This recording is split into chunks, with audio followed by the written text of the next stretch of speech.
बॉलीवुड अभिनेत्री ममता कुलकर्णी के किन्नर अखाड़ा से जुड़ने और महामंडलेश्वर बनने की कहानी ने हाल ही में धार्मिक और सामाजिक क्षेत्रों में हलचल मचा दी है। प्रयागराज महाकुंभ 2025 के दौरान पूर्व बॉलीवुड अभिनेत्री ममता कुलकर्णी ने किन्नर अखाड़ा से में संन्यास ग्रहण कर महामंडलेश्वर का पद प्राप्त किया।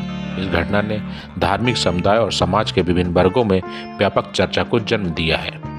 ममता कुलकर्णी ने 1990 के दशक में बॉलीवुड में अपनी पहचान बनाई।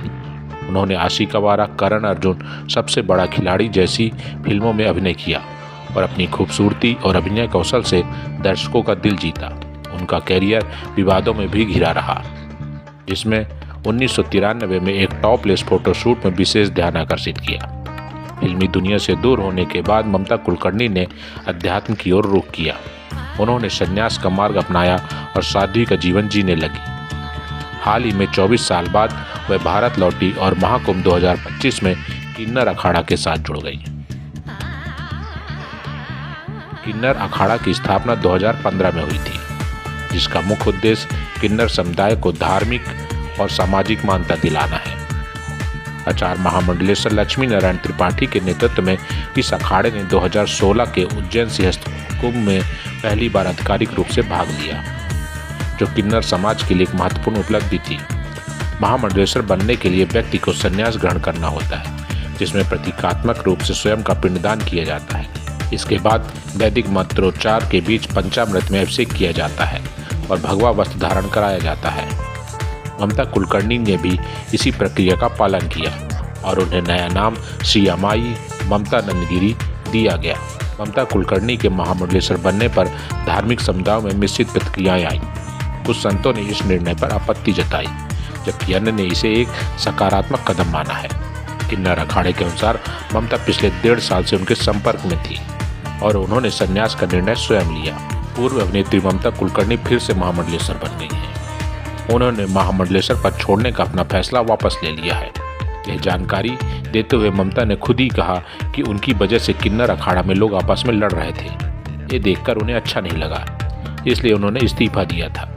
लेकिन उनकी गुरु लक्ष्मी नारायण त्रिपाठी ने उनका इस्तीफा स्वीकार नहीं किया है। ममता ने कहा, मैं दिल से कृतज्ञ हूँ कि उन्होंने मुझे इस पद पर वापस बिठाया। मैं जीवन भर किन्नर अखाड़ा और सनातन धर्म के लिए समर्पित रहूंगी। ममता को प्रयागराज में महाकुंभ में 24 जनवरी को महामंडलेश्वर बनाया गया था। किन्नर अखाड़े की आचार्य महामंडलेश्वर डॉक्टर लक्ष्मी नारायण त्रिपाठी ने उनका पिंडदान और पट्टाभिषेक कराया था। इसी के साथ ममता कुलकर्णी को नया नाम श्रीया माई ममता नंदगिरी मिला था। ममता कुलकर्णी का किन्नर अखाड़ा से जुड़ना और महामंडलेश्वर बनना न केवल धार्मिक समुदाय में बल्कि समाज के विभिन्न वर्गों में चर्चा का विषय बना हुआ है। यह घटना यह संदेश देती है कि अध्यात्म की ओर लौटने का रास्ता हमेशा खुला रहता है, चाहे जीवन में कितनी भी मुश्किलें क्यों न हो।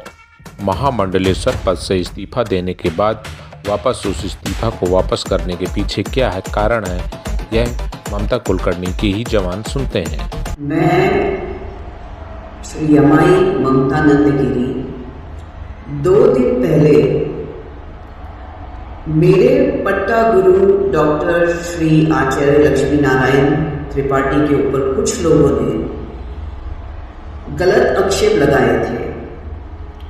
उस भावना में आकर मैंने अपने पद से इस्तीफा दिया, लेकिन उन्होंने वो इस्तीफा नामंजूर कर दिया।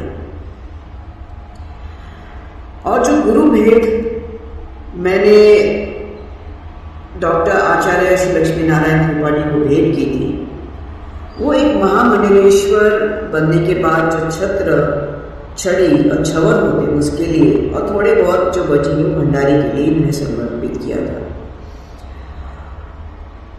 मैं उनकी दिलों से कृतज्ञ हूँ कि उन्होंने वापस मुझे पद पे बिठाया और आगे चल के मैं अपना जीवन किन्नर अखाड़ा और सनातन धर्म के लिए समर्पित रहूँगी।